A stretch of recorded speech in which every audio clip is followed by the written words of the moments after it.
Halo semuanya, ketemu lagi di channel YouTube aku.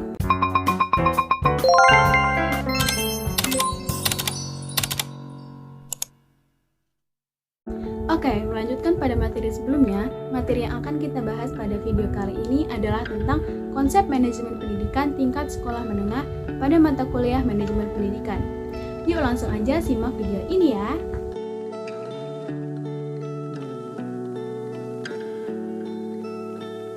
Baiklah, materi yang akan kita bahas kali ini yaitu konsep manajemen mutu sekolah menengah. Manajemen mutu sekolah menengah adalah upaya yang dilakukan dalam memperbaiki kualitas sebuah lembaga pendidikan tingkat menengah seperti SMP, SMA, SMK, atau MA guna tercapainya tujuan pendidikan. Nah, materi yang selanjutnya yaitu sasaran mutu pendidikan. Sasaran mutu pendidikan ini ada 3, yaitu yang pertama input, proses, dan juga output. Yang pertama ada input. Input terdapat kepala sekolah, guru, pegawai ahli, fasilitas lengkap, lingkungan kondusif, kurikulum berstandar tinggi, dana, siswa yang terseleksi, dan juga dana pendukung yang cukup. Kemudian yang kedua ada proses.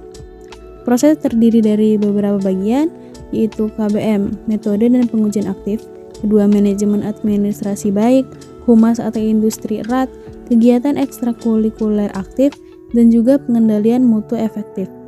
Kemudian yang terakhir ada output, yaitu nilai hasil belajar memuaskan, kompetensi yang dicapai di atas standar, tingkat ketulusan tinggi, keterserapan ke dunia kerja tinggi, dan juga kepercayaan masyarakat juga tinggi. Baiklah, yang selanjutnya yaitu ada karakteristik menjadikan sekolah bermutu.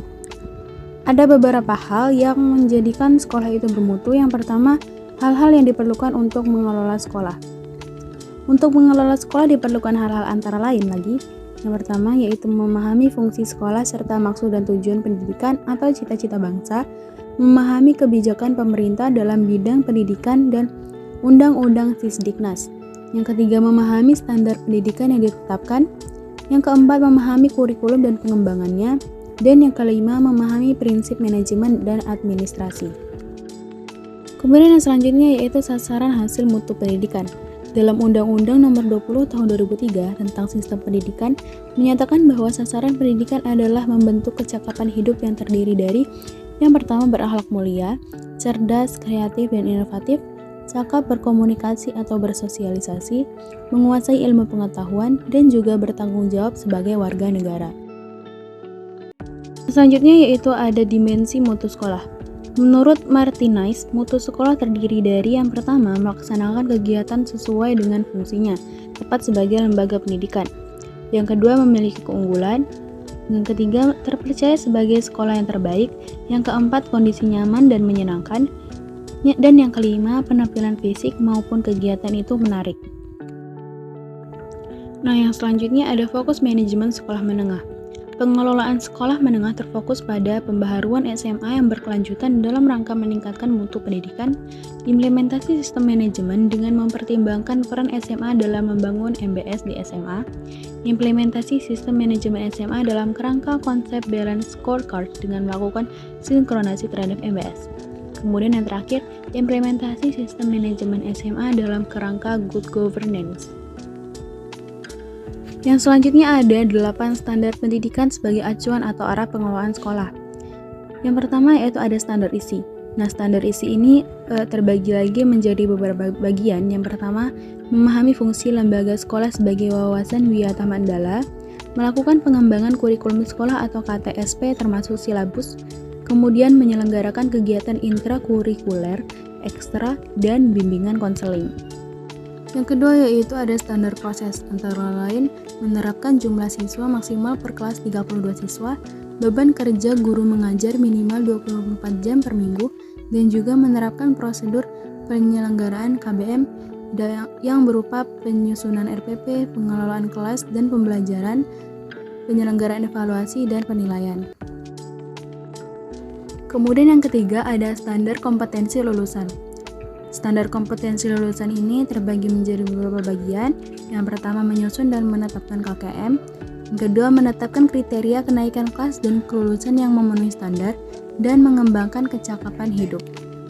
Yang keempat yaitu standar pendidik dan tenaga kependidikan, antara lain memenuhi kebutuhan jumlah guru dan tenaga kependidikan sesuai dengan ketentuan, kemudian memenuhi kualifikasi akademik, dan juga memenuhi kualifikasi kompetensi di bidang tugasnya.